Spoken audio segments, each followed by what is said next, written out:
Babar 1526 Mughal India शुरू करते हैं।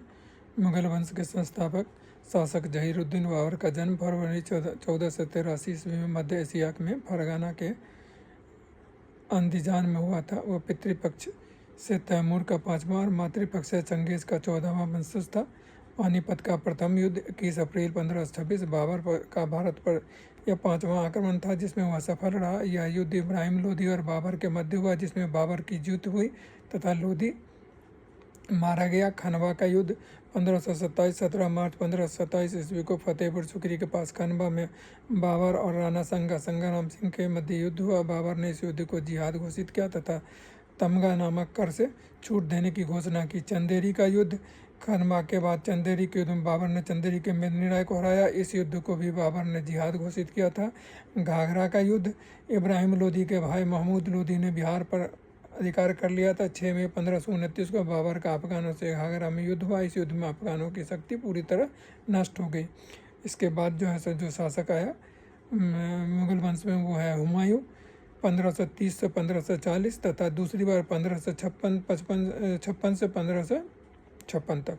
बाबर का ज्येष्ठ पुत्र हुमायूं बाबर की मृत्यु के बाद आगरा की गद्दी पर बैठा।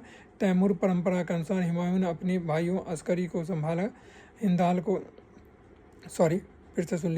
अस्करी को संभल, हिंदाल को मेवात और कामगन को काबुल एवं कंधार प्रदान की। चौसा का युद्ध 1539 ईस्वी में 26 जून 1539 ईस्वी को हुमायूं और शेर खां के बीच कर्मनाशा नदी के तट पर चौसा में युद्ध हुआ। इस युद्ध में शेर खां ने हुमायूं को पराजित किया। हुमायूं ने निजाम नाम के एक भिश्ती की सहायता से अपनी जान बचाई और इस युद्ध के बाद शेर खां को शेरशाह की उपाधि धारण की और अपने नाम के खुतबे पढ़वाए और सिक्के डलवाए। कन्नौज का बिलग्राम युद्ध चौसा युद्ध के बाद हुमायूं ने 40,000 सैनिकों के साथ शेरशाह के विरुद्ध कूच किया और 17 मई 1540 में गंगा नदी के तट पर युद्ध हुआ। इस युद्ध में हुमायूं की पराजय हुई और भगोड़ा बन गया तथा शेरशाह ने आगरा और दिल्ली पर अधिकार कर लिया।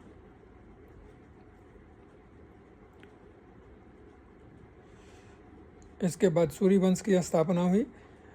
फरीद शेरशाह का वास्तविक नाम था। का जन्म 1472 ईस्वी में से 1486 ईस्वी में नारनौल पंजाब में हुआ था। 1407 ईस्वी में उसके पिता ने सासाराम तथा गयासपुर के परगने का प्रबंधक नियुक्त किया गया था। इससे उसे प्रशासन का वास्तविक अनुभव प्राप्त था। फरीद ने बिहार के सुल्तान बहार खां लोहानी की सेवा प्राप्त कर ली थी। लोहानी ने ही फरीद को शेर खां की उपाधि दी थी। 1527 ईस्वी में शेर खां ने मुगलों की नौकरी कर ली। शेरशाह ने 1541 में बंगाल विद्रोह को दबाया। 1542 ईस्वी में मालवा विजय किया और 1543 में हैबात खां के नेतृत्व मुल्तान पर विजय प्राप्त किया। 1545 ईस्वी में शेरशाह ने कालिंजर पर आक्रमण कर उसे विजित कर लिया, किंतु किले को तोड़ने के दौरान बारूद से जल जाने के कारण उसकी मृत्यु हो गई।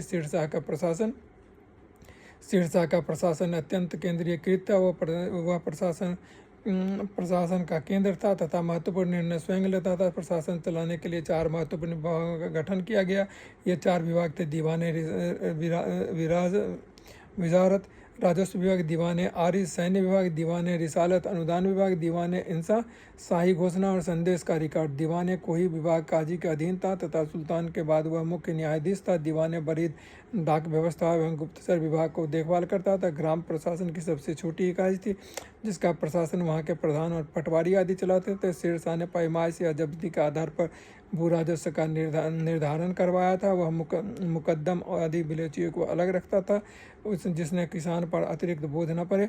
शेरशाह ने समान मानदंड के मानक रुपये चलवाए। चांदी के सिक्के को रुपया, सोने के सिक्कों को अशरफ तथा तांबे के सिक्कों को दाम कहा जाता था। चांदी का रुपया सर्वप्रथम शेरशाह ने ही चलाए। शेरशाह ने व्यापार, यातायात और डाक प्रणाली की सुविधाजनक बनाने हेतु अनेक सड़कों का निर्माण करवाया। ये सड़कें ही सड़कें आजम जो बंगाल के सुनार गांव से पंजाब के अटक तक जाती थी, जीटी रोड, आगरा से बुहारनपुर, आगरा से चित्तौड़गढ़ और लाहौर से मुल्तान तक जाता था। अकबर 1556 ईस्वी 1605 15 अक्टूबर 1542 ईस्वी को अमरकोट के राजा भीड़साल के राजमहल मकबर का जन्म हुआ। उसका बचपन उसके चाचा अस्करी और उसके बाद कामरान के यहाँ व्यतीत हुआ। उस समय हुमायूं शेरशाह से पराजित होकर इधर उधर भटक रहा था। पानीपत का दूसरा युद्ध 1556, 5 नवंबर 1556 को अकबर, उसके संरक्षक बैरम खान, आदिल शाह के वजीर एवं सेनापति हेमू के मध्य हुआ। इस युद्ध में हेमू पराजित हुआ तथा उसे पकड़कर उसकी हत्या कर दी गई। अकबर ने पुनः दिल्ली में मुगल वंश की स्थापना की। अकबर की राजपूत नीति। अकबर ने वैवाहिक संबंध, मैत्री संबंध, अधीनस्थ शासन और युद्ध द्वारा राजपूतों को अपने पक्ष में किया। उसने अनेक राजपूत योद्धाओं को मनसबदार बनाया। वह हिंदुओं की सहायता से साम्राज्य स्थापित करना चाहता था। उसने 1564 ईस्वी में जजिया तथा 1563 में तीर्थ यात्रा समाप्त कर दिया। 1562 में उसने जयपुर के राजा भरमल की पुत्री से तथा 1570 में जैसलमेर तथा बीकानेर की राजकुमारी से विवाह कर राजपूत को अपने पक्ष में किया। इस संदर्भ में 1585 में शाहजादा सलीम का विवाह भगवान दास की पुत्री से किया गया। अकबर के महत्वपूर्ण कार्य: दास प्रथा का अंत 1562, तीर्थ यात्रा कर का समाप्त 1563, जजिया की समाप्ति 1564, फतेहपुर सीकरी की स्थापना 1571, राजधानी आगरा से फतेहपुर सीकरी स्थानांतरित करना 1571, जागीरदारी प्रथा का अंत 1575, इबादत खाना का स्थापना 1575, इबादत खाना में सभी धर्मों की प्रवेश की अनुमति 1578, मजहर की घोषणा 1579, दीन इलाही की स्थापना 1582, इलाही संबत की स्थापना 1583। उसके बाद जो शासक आए: जहांगीर 1605 से 1627, 30 अगस्त 1569 को सलीम जहांगीर का जन्म फतेहपुरी में शेख सलीम चिश्ती की कुटिया में हुआ था। उसकी माता कछवारा राजकुमारी जयपुर हरखा बाई मरियम उज्जिमानी थी। अब्दुल रहीम खान खाना उसके शिक्षक थे। जहांगीर के काल में हाकिंस 1608 से 1611 तथा सम्राट जेम्स का प्रथम दूत थॉमस रो 1615 से 1619 भारत आए थे। जहांगीर ने हाकिंस को 400 का मनसब प्रदान किया था। विलियम फिंच एवं एडवर्ड हैरी भी इसी के काल में भारत आए थे।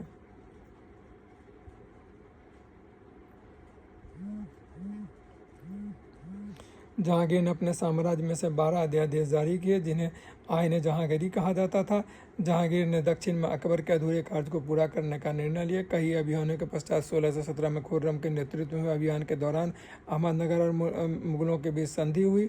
इसमें बीजापुर ने मध्यस्थता का काम किया। जहांगीर ने 1620 में पहाड़ी राज्य कांगड़ा को जीता। इस जीत का श्रेय खुर्रम के नेतृत्व में राजा विक्रमजीत को जाता है। उल्लेखनीय है कि अकबर ने अपना कांगड़ा मुगल साम्राज्य अकबर के समय में कांगड़ा मुगल साम्राज्य का भाग नहीं था। उसके बाद शासक आए शाहजहां 1627 से 1658 ईस्वी। जिस प्रकार जहांगीर का शासनकाल चित्रकाल के लिए याद किया जाता था, उसी प्रकार शाहजहां का शासनकाल उत्कृष्ट स्थापत्य निर्माण के लिए जाना जाता है। शाहजहां के काल में गुजरात एवं दक्कन में भीषण अकाल पड़ा, जिसका वर्णन पीटर मुंडी और लाहौरी ने किया। 1633 में शाहजहां ने अहमदनगर को जीतकर मुगल साम्राज्य में मिलाया तथा शासक हुसैन शाह को ग्वालियर में कैद कर लिया। इसके अतिरिक्त शाहजहां के काल में बक्सर के निकट उज्जैनिया, रतनपुर, पालामाऊ और मालवा, गुमायूं, गढ़वाल, छोटा तिब्बत तथा छोटे छोटे राज्यों को मुगल साम्राज्य में मिलाया गया। औरंगजेब 1658 से 1707, 3 नवंबर 1618 ईस्वी को औरंगजेब का जन्म उज्जैन के निकट दोहाद नामक स्थान पर हुआ। उसने ओछरा बुंदेलखंड के राजा जुझार सिंह के विद्रोह का दमन किया। यह उसका पहला सैन्य अभियान था। औरंगजेब ने 31 जुलाई 1654 ईस्वी को आगरा में पहली बार तथा जून 1659 में दिल्ली में दूसरी बार अपना राज्याभिषेक करवाया। अकल मुजफ्फर आलमगिरी के नाम से करवाया। उसने सर्वप्रथम अनेकों करों राहदारी, पिंडदारी अर्थात भूमि कर, गृह कर आदि 18 करों का समाप्त किया। उसके सिक्कों पर कल में लिखा जाना बंद करवाया गया। नवराज त्योहार पर पाबंदी लगाई गई तथा प्रजा के चरित्र की निगरानी हेतु मुहतसिब नियुक्त किए गए। मुगलकालीन प्रशासनिक व्यवस्था: वजीर और वकील। अकबर के समय प्रधानमंत्री को वकील और वित्त मंत्री को वजीर कहा जाता था, परंतु धीरे धीरे वकील का पद प्रभावहीन हो गया और वजीर का सभी विभागों पर अधिकार हो गया। वजीर मतलब दीवान या वित्त और राजस्व विभाग का प्रमुख अधिकारी होता था, किंतु कालांतर में अन्य विभागों पर भी इसका अधिकार हो गया। मुस्तौफी लेखा परीक्षक, मुशरिफ लेखाकार, दीवाने तवजीह सैन्य लेखा जोखा, दीवाने बहुतात, शाही कारखाने का अधीक्षक, मीर शमा, शाही भंडारी तथा सम्राट के व्यक्तिगत सेवकों का अधिकारी इत्यादि अधिकारी भी वजीर के अधीनस्थ अधिकारी थे।